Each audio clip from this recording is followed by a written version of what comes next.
186 in A Course in Miracles. Salvation of the world depends on me. Here is the statement that will one day take all arrogance away from every mind. Here is a thought of true humility, which holds no function as your own, but that which has been given you.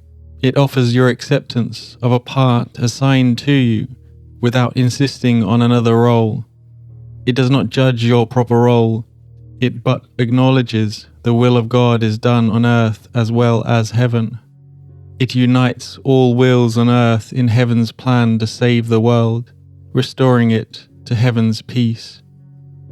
Let us not fight our function. We did not establish it. It is not our idea. The means are given us by which it will be perfectly accomplished. All that we are asked to do is to accept our part in genuine humility and not deny with self-deceiving arrogance that we are worthy. What is given us to do, we have the strength to do.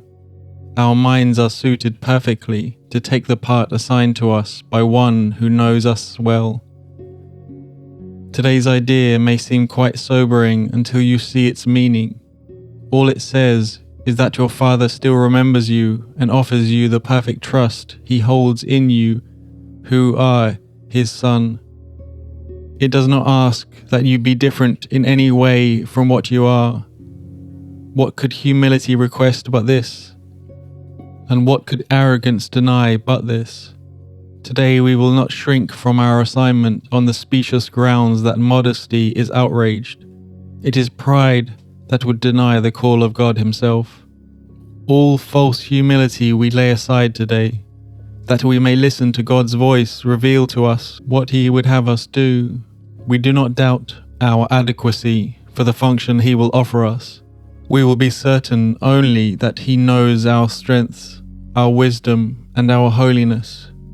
And if He deems us worthy, so we are. It is but arrogance that judges otherwise.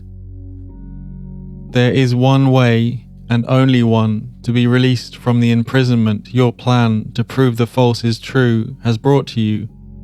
Accept the plan you did not make instead.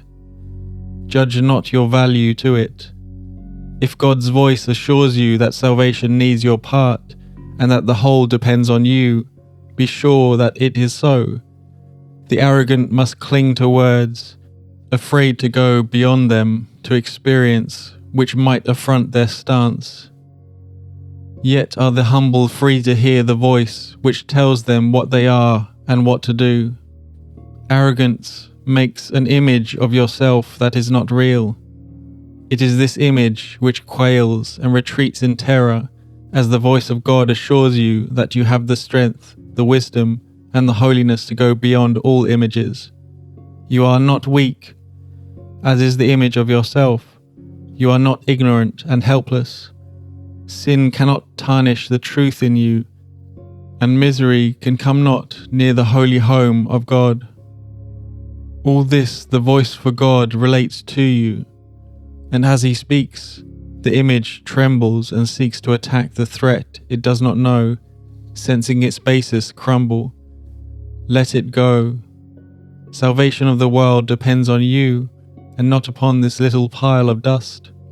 What can it tell the Holy Son of God? Why need He be concerned with it at all? And so we find our peace.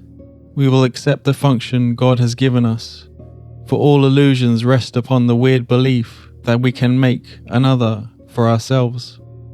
Our self-made roles are shifting and seem to change from mourner to ecstatic bliss of loved and loving. We can laugh or weep and greet the day with welcome or with tears. Our very being seems to change as we experience 1,000 shifts in mood, and our emotions raise us high indeed or dash us to the ground in hopelessness. Is this the Son of God? Could He create such instability and call it Son? He who is changeless shares His attributes with His creation. All the images His Son appears to make have no effect on what He is. They blow across His mind like windswept leaves that form a patterning an instant, break apart to group again and scamper off, or like mirages seen above a desert, rising from the dust. These unsubstantial images will go and leave your mind unclouded and serene when you accept the function given you. The images you make give rise to but conflicting goals, impermanent and vague, uncertain and ambiguous.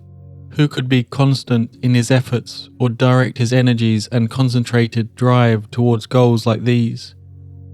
The function which the world esteems are so uncertain that they change 10 times an hour at their most secure.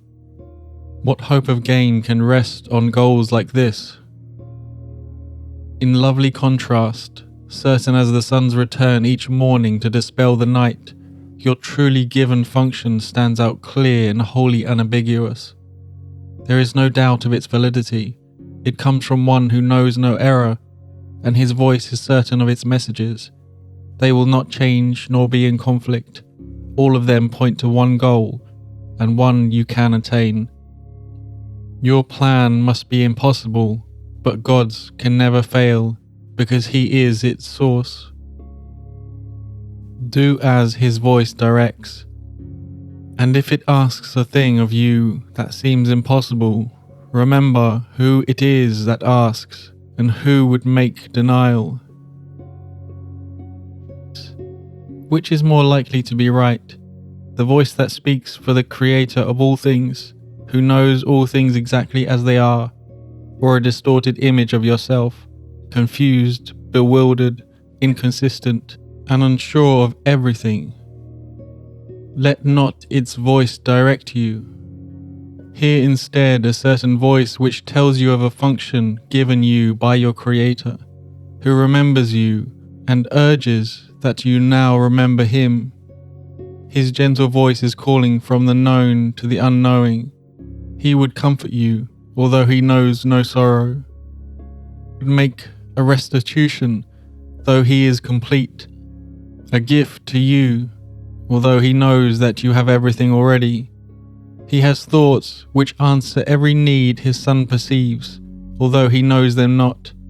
For love must give, and what is given in its name takes on the form most useful in a world of form.